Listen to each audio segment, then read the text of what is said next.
Okay. It Sounds looks good. pasty, eh? I look like I'm beige.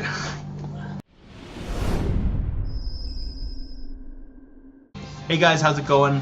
Brian here. What you're listening to right now is Maidon Finale. Finally got to listen to it. I'm here with my buddy David again. Just gonna talk a little bit about our endeavors in the DJing world, or what at least we call the DJing world. I've been mixing this last week, just learning how to put more proper phrases in between music and excuse me, too much beer. Cheers. Ended up learning a few things with sucking out the bass for the song that's gonna come in. So when you put it into the next song, you just turn up that bass and you slowly put away the other song, so it's not this jarring big beat. Just a technique you use or learned. It's right here. That's okay. Yeah, put that down. So either way, it's been quite the week, and you know, what did you learn? What did you learn about DJing? Did you pick up any tricks that you saw online, or did you get better at doing something? I just mainly started using the effects more often. I did notice that. Everything else was more fine tuning, beat matching, phrase matching, picking my songs, all that. That's pretty good. How about playing live? Do you think that's a challenge that you want to get your? It's a mental challenge, I would say. How was it? You this weekend we actually had a little shindig at my place here, and I just had like 3-4 friends over, and David had a little taste of playing in front of people that he didn't know. How was that experience? I found out that they weren't really into my music. That's one thing. That's one thing, but they did enjoy it though. I mean, it wasn't bad. They weren't going like, "Oh God, change the song." They weren't doing that. Right? No, but I was nervous at first, but once I started playing, it was easy. But if you really think about it, if you go into bars and stuff like that, or even clubs, or even trance places, places that actually play trance, or even the music that you play, like, what are you gonna be doing? They're gonna be doing this. They're gonna go, hey man, how's it going? Hey, yeah, how are you? Or they're gonna be hitting on girls. They're gonna be doing that. So, then there's gonna be people who enjoy the music and who will dance, of course. But honestly, that's even more reason to even go out and play live, because technically they're not gonna notice that the music is bad unless you're a bad DJ yourself. And then they're gonna be like, I'm a pretty bad DJ. No, but the fact is, if you stop, if the beat disappears, and then all of a sudden you go out and there's people dancing on the dance floor, and then the beat cuts out, or the music cuts out in general, they're gonna hate you. Am I right? Right? So technically, when you DJ, even for a lounge or like a small little party, play for yourself, in my opinion. Hey, right? Yep. They don't have to like your music. The fact is, the music is acceptable because it's a tune. It has a beat. It has beginning, a middle, and an end.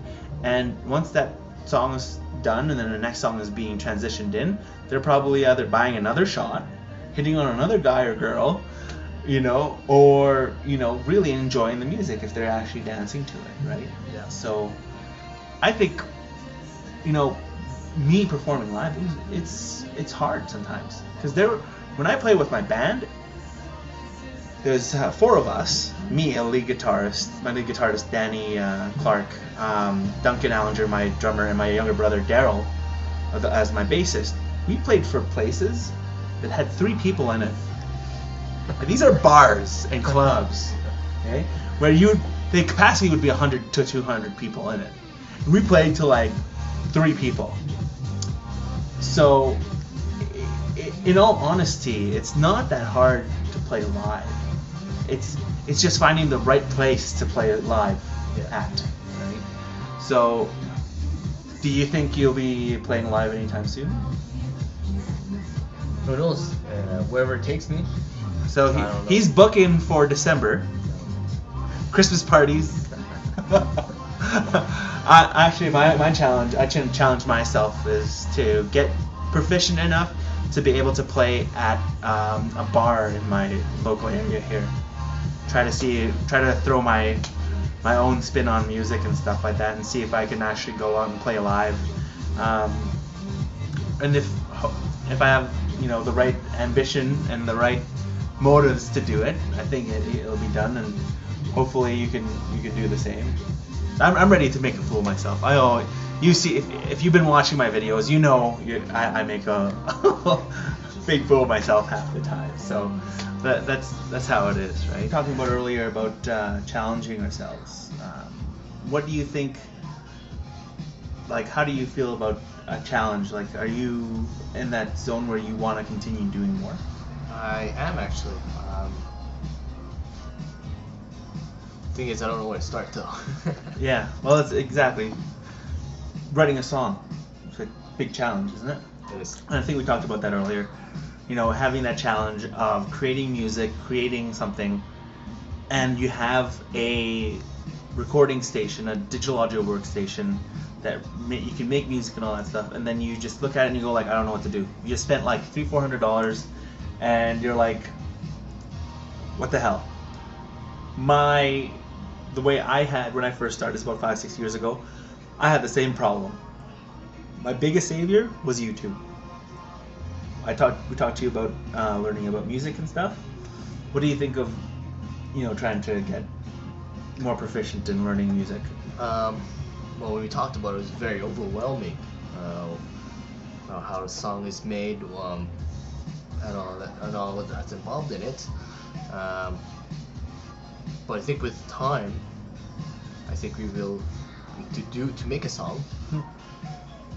Yeah, make a song is hard and simple at the same time. You don't know whether or not people are gonna like it. You don't know whether or not people are gonna hate it.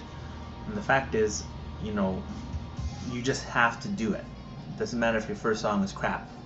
You just have to keep doing what you're doing, and keep learning as you go. And I think that's the biggest thing, is even as a musician, as a DJ, as a baseball player, or a BMX star, or a person who does work for people like painting, or I don't know, anything. You have to keep working at it. You have to find ways to challenge yourself, or else you're just going to keep doing something that you thought that you loved, then became a chore, right?